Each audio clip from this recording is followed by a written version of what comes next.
Hello folks, welcome to the next installment of Let's Play AGEOD's Civil War. Let's jump right back into it. Here we are on the next turn after the last video. Here in the main Eastern Theater, everything is where it was last time. The Confederates still have a large force sitting here in Winchester, and I have a rather large corps defending Harper's Ferry, and there doesn't seem to be any threats around here otherwise.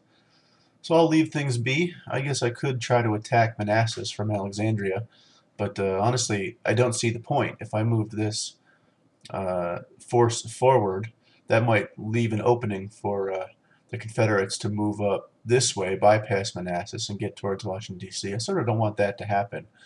I don't feel like I have enough defenses here to cover all three of these towns, Washington, D.C., Alexandria, and Manassas. So I'm going to leave this as it is. I'm comfortable with it right now. I don't feel like I need Manassas at the moment. Moving up here towards Pittsburgh, looking at Joe Johnston here, you might think he hasn't moved since last turn, but actually he has. If you look down here in my messages, I don't know if you can read this, but it reads T. Meagher's command engaged Confederacy in Westmoreland, Pennsylvania, and Confederacy succeeded in retreating before battle in Westmoreland, Pennsylvania. That means, I think, that Joe Johnston tried to attack Pittsburgh, but the small force I had there, this division plus the Irish Brigade, was enough to scare him off, and he turned around and retreated without a battle. So I'm guessing, since he retreated from that battle, this is a fairly small force. And I had just last turn moved this very large corps up into this area to take care of Joe Johnston. So what I'll do is I'll take the Irish Brigade, add it to this corps, and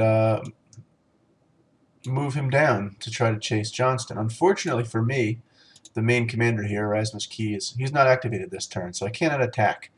But at the very least, I can move into the same region. Maybe Joe Johnston will pull back. Maybe we'll end up in the same region, but next turn I'll be activated and I'll be able to attack. We'll find out. Anyway, that's what I'm doing there. Unfortunately, it's not.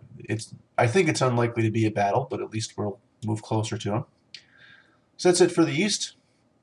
Here in the Kentucky area, Grant has arrived and he rested, but his cohesion is still not fully back up yet, so I'll give him another turn of rest. Same goes for Buell. His troops can use a little bit more rest, so I'll give it to them.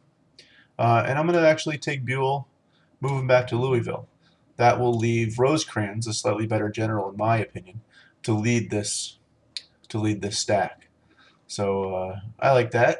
Let's do that. You see, Nathan Bedford Forrest, for some reason, is still sitting in the river. So I'm going to take this group of boats that I've had guarding this area here since the beginning of the game, really, and I'll tell them to try to chase Bedford Forrest. I'll put them into attack mode, and we'll see if maybe they can't drive him off. We'll find out what happens with that. Maybe next turn Forrest will move. If he moves up this way and lands before my ships get there, then there won't be a battle, but we'll find out. Moving here to the west, this gentleman doesn't appear to have moved since last time. I don't really know what he's doing.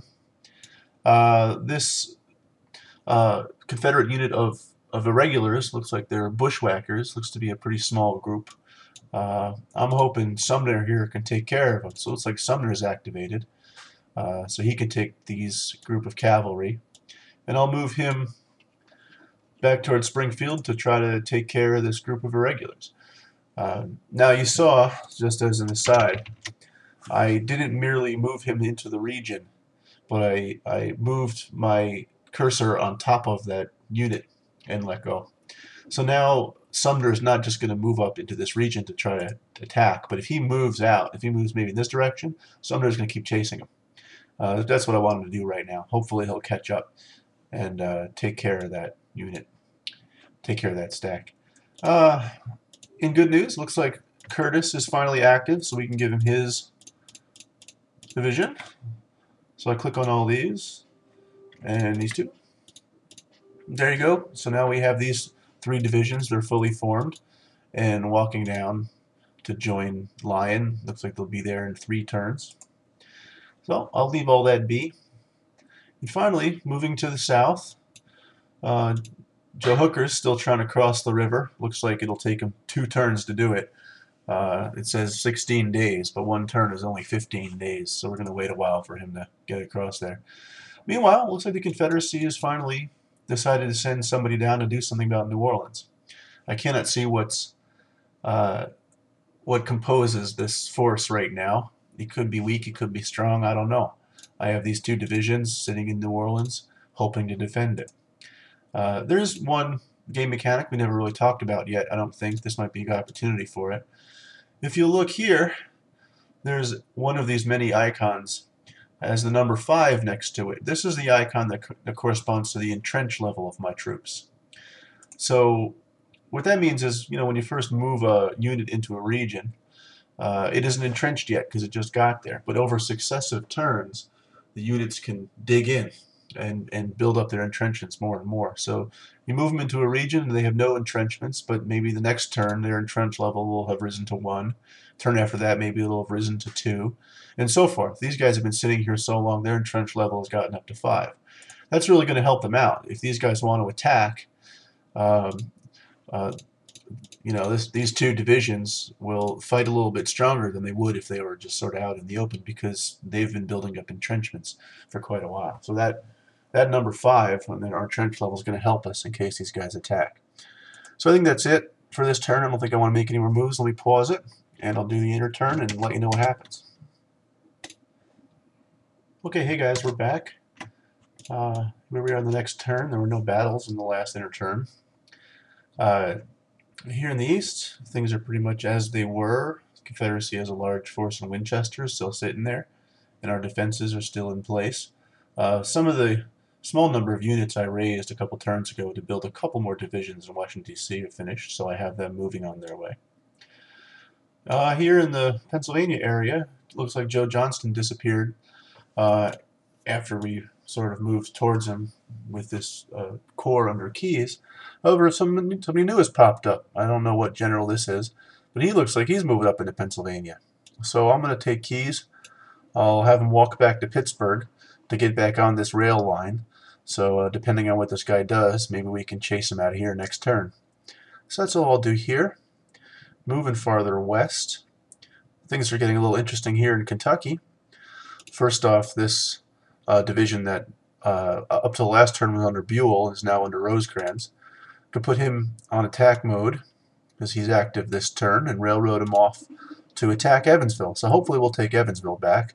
That'll be nice. In other news, Forrest's command landed right here in Louisville. It's not very strong. In fact, it looks like it's maybe a little starved. They've lost some power since the last time I looked. And they're no threat. We have a strong division here in Louisville defending, so I don't think Forrest can do much. He might be able to cut the rail here in Louisville, but we'll just repair it right away. Things are getting a little more interesting here for Grant. There's still a large Confederate force in Lexington, so I still don't feel like I could assault there anytime soon. There's a army down here under some general who I don't recognize. I don't know what he's doing or where he's going or what his makeup is. We'll have to wait and see. I can, however, I do have some vision into this command here. This is a division under General Ruggles, and its power is only 500, which is pretty good. It's a strong division, but it doesn't match up very well with Grant's command with a power of 1,500. So I feel like I could squash this guy. I don't really know where he's going. He might sit there in Clarksburg for a while. He might head up into Ohio.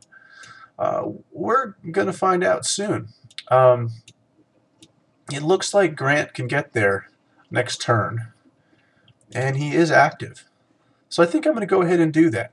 I'm just going to go ahead and try to move over there. Maybe he'll retreat into Ohio, but maybe if he sits there for a turn, we can get ourselves a good battle and hopefully squash that division. Now that's going to leave me a little open on this end because Rosecrans is moving off towards Evansville. It's only leaving one division defending Louisville, and it's facing what appears to be two stronger divisions, or 2.5 strong divisions here in Lexington. So hopefully they don't attack in this direction too quickly while I have Grant moving off here to Clarksburg.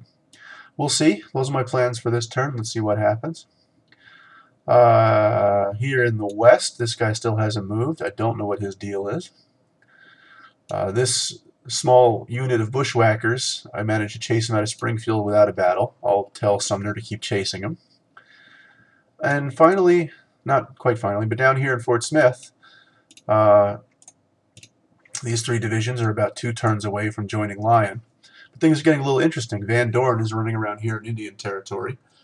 If I recall, I don't think his stack is very strong, but it's certainly appreciable. It's non-negligible.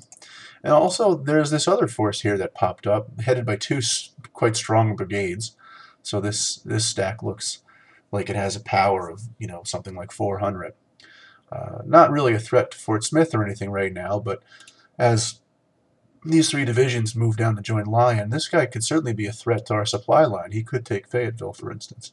We might have to deal with this guy before we send Lyon off towards Little Rock. We'll find out. I'm going to leave things are for now. Keep these guys marching down to Lyon, and I'll leave Lyon at Fort Smith. But if these guys head up this way, I may have to take Lyon, turn them around, and take care of that stack before we think about Little Rock. Finally, down here in New Orleans, things are getting a little interesting. General Polk has popped up. He might be thinking about threatening Fort Pike. We'll see what happens. And somehow, a small division under General Hardee popped up in Fort Jackson. Not very strong. They have a power of 173. And that's on top of the garrison there that has a power of 281. So I think Hooker can take care of that. Their cohesion's a little low because they've spent their time traveling through the swamp last 2 turns. But still, he has a power of 827. That number goes up to 11 or 1200 when they're fully rested. He's 1 day away from trying to cross the Mississippi. I sure hope he makes it. He may get turned back by the guns in Fort Jackson and have to try again next turn. I don't know what's going to happen there, but we'll find out. But I feel pretty good about this. If he manages to make the crossing, we'll rest him up, and we'll have trapped this command here in Fort Jackson. Once Hooker's arrested, we'll assault Fort Jackson and hopefully get ourselves a nice victory there. We'll see. I think that's all that's going on around the map. So let me pause it, run the inner turn, and I'll let you know what happens. Okay, so we've had one surprise. It looks like Nathan Bedford Forrest in Louisville attacked us with his small force, attacking that 1 large division plus a few other sort of units we had sitting there. And he got completely destroyed. He lost all of his men and all of his horses. We took a whole bunch of prisoners, and we had no losses on our own side. So that's good for us. No question about it. I'll take it. So here, I'll pause it, and we'll see what else happens here. Well, here we go, our first major defeat. I thought that my man Grant, with all of his units and great artillery on his side, he would be able to vastly outnumber and crush this general with his 1 division, but it didn't happen. We lost. You can look at this closely and try to figure out why. But it looks like even though they only had 1 12-pounder on their side, that 12-pounder did a really great job and inflicted a lot of casualties on us from long range. So we lost about 2,000 men in this battle, and the Confederates only lost 900. So this is certainly a victory for them. It's not huge. I'm sure Grant pulled back a little bit, and we'll regroup after this one. So here, let me pause it again. See if we can't get something else good going on after this defeat. Okay, so that's it for the inner turn. It looks here like even though we lost that battle, Grant lost a battle against General Ruggles-Heel, he did manage to push him out, so we're now besieging Clarksburg. I guess that's pretty good. We took some casualties, but we managed to continue moving